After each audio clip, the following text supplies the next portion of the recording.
Hola amigos.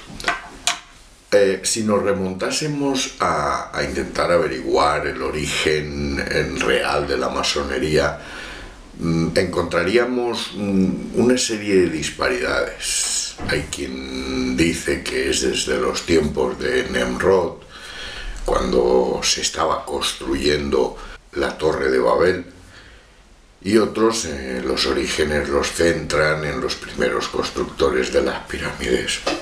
Lo que sí que es cierto, y esto ya lo hemos hablado en algunos vídeos, es que la masonería surge a principios del siglo XIII. Digamos que son los llamados hermanos constructores, los que los templarios llamaban los hermanos constructores. Y surge porque, bueno, hay que decir que maçon en francés, maçon, significa albañil, constructor. Y entonces, bueno, si los templarios eran los que financiaban las construcciones catedralicias de iglesias y todo eso, los masones eran los albañiles que las construían. Pero ellos tenían un pequeño, digamos, sus pequeños trucos, sus pequeños secretos, y entonces se reunían en gremios, y esos gremios formaban, pues, donde ocultaban, en cierto modo, esos secretos de ingeniería para la construcción y que se iban transmitiendo entre ellos. Entonces, esos gremios forman el símbolo de los masones o de los albañiles en francés, utilizan los elementos de la arquitectura, ¿no?, del diseño de la construcción, que es el compás y la escuadra. Pero vayamos al tema en concreto de la G, luego hablaremos cómo se ha tergiversado esa G. ¿Qué significa esa G? Esa G en el símbolo masón empieza a surgir a partir del siglo XV, XVI, o mejor dicho, empieza a partir del 1660, cuando Newton ya desarrolla su teoría de la ley universal de la gravedad. Si observamos, uno de los elementos principales que utilizan los albañiles, no solamente el compás y la escuadra, sino es la plomada, que es una especie de tipo peonza que va unida a un hilo, que lleva una especie de madera corrediza y que lo utilizan para trazar la verticalidad de la gravedad. La gravedad es muy importante a la hora de efectuar una construcción porque es lo que impide que, o mejor dicho, es lo que hacen que puedan calcular el centro de gravedad para que las construcciones sean duraderas y no se caigan. Con lo cual, los arquitectos tienen que tener siempre muy presente el punto de gravedad. A partir de aquí, dejar en ese símbolo, poner el plomo, quedaba un poco feo, ¿no? Y entonces, para los masones, la gravedad, la ley de gravedad universal era muy importante, y entonces, para no poner en el símbolo del compás y la escuadra la plomada, ponen le gravité.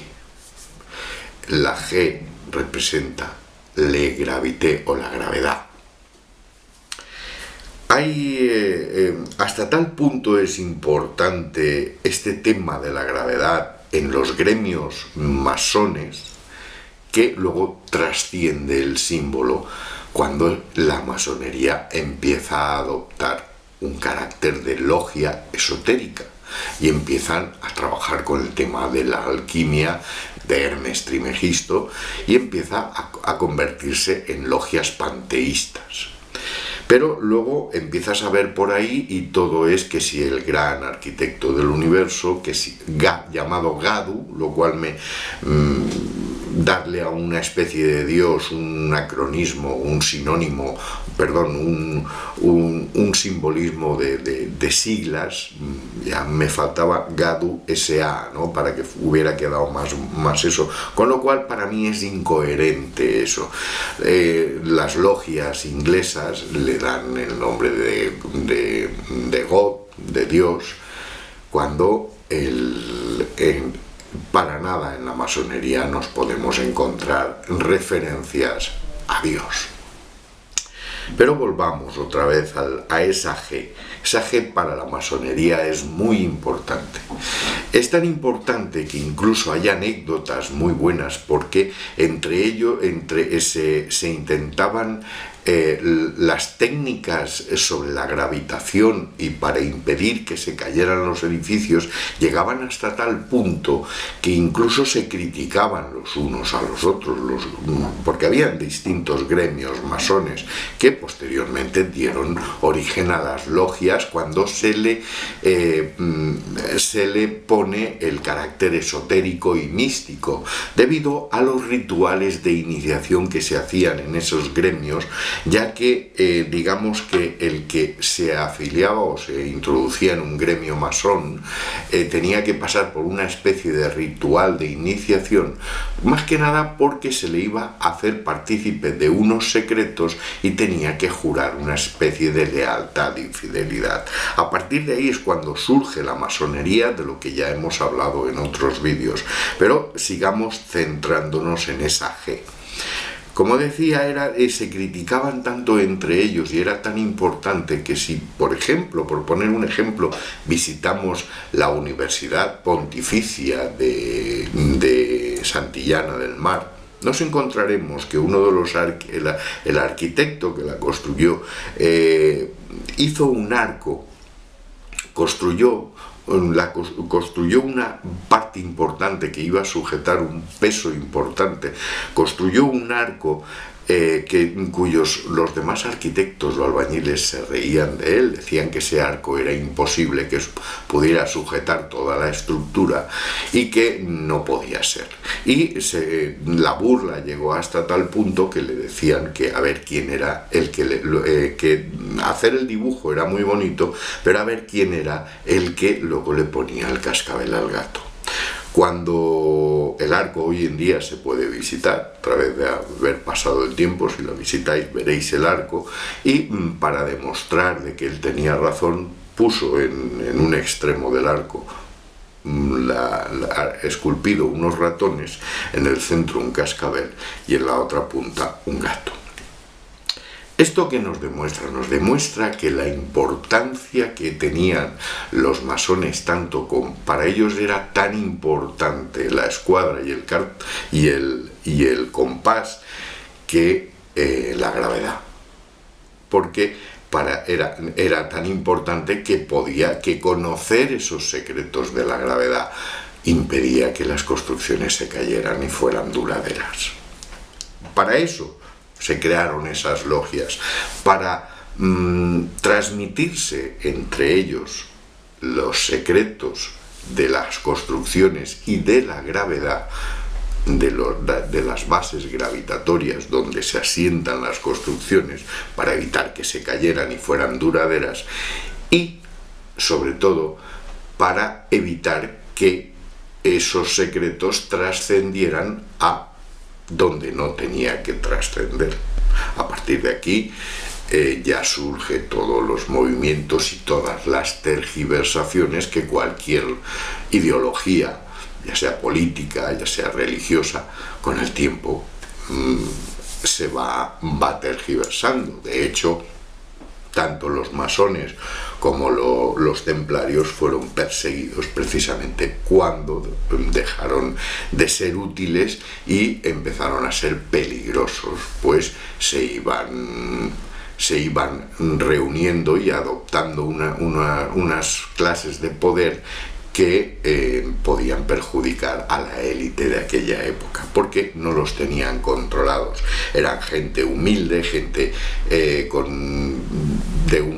un carácter místico, gente que digamos que eran personas que empezaban a fusionar la ciencia con la espiritualidad. De hecho, pues algunos rituales se han perdido cuando empezaban a construir sus iglesias, sus catedrales, sus construcciones, efectuaban algunos rituales para llevar a buen término la construcción.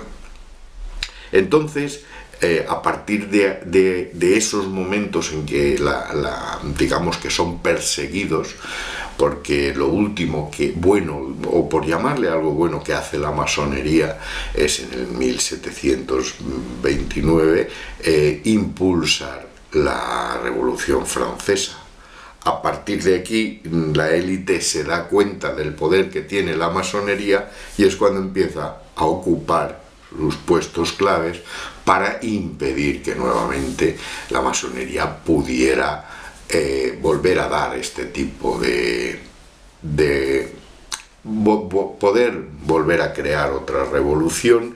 Y entonces, bueno, pues digamos que la oligarquía, el poder oligárquico es cuando se instaura en la masonería, convirtiéndola en lo que es hoy, una puta secta y poco más, ¿no?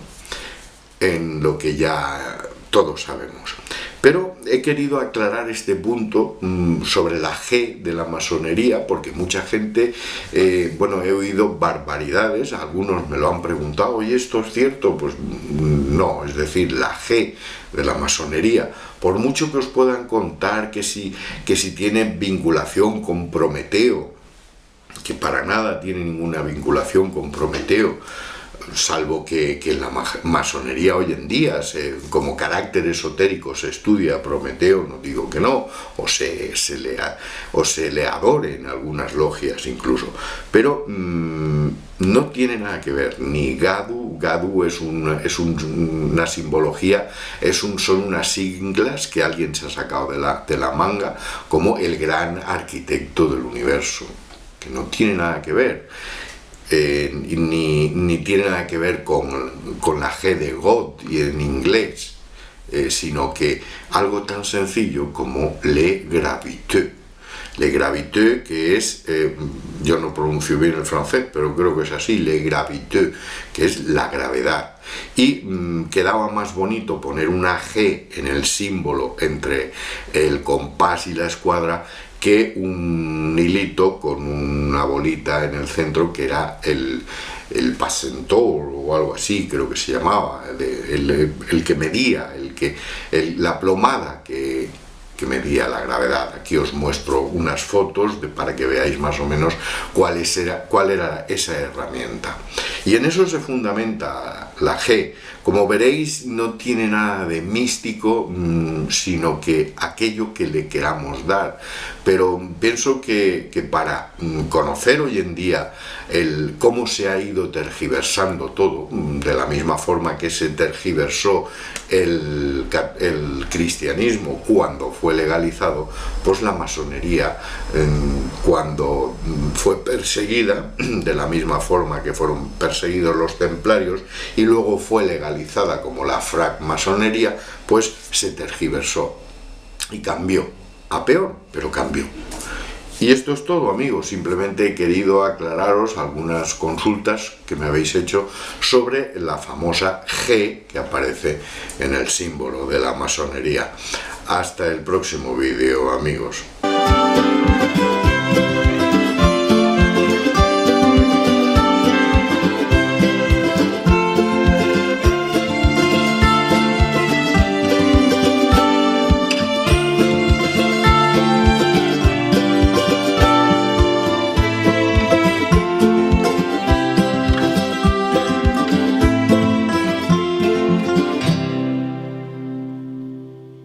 Hay quien dice que es desde los tiempos de Nemrod, cuando se estaba construyendo la Torre de Babel, y otros los orígenes los centran en los primeros constructores de las pirámides.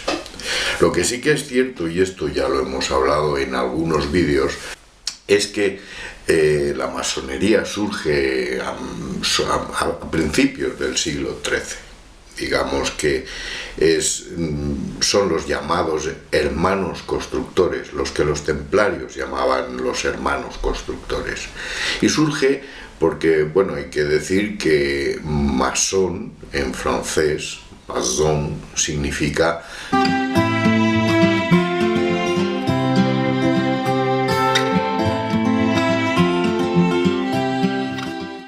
hola amigos. Si nos remontásemos a intentar averiguar el origen real de la masonería, encontraríamos una serie de disparidades.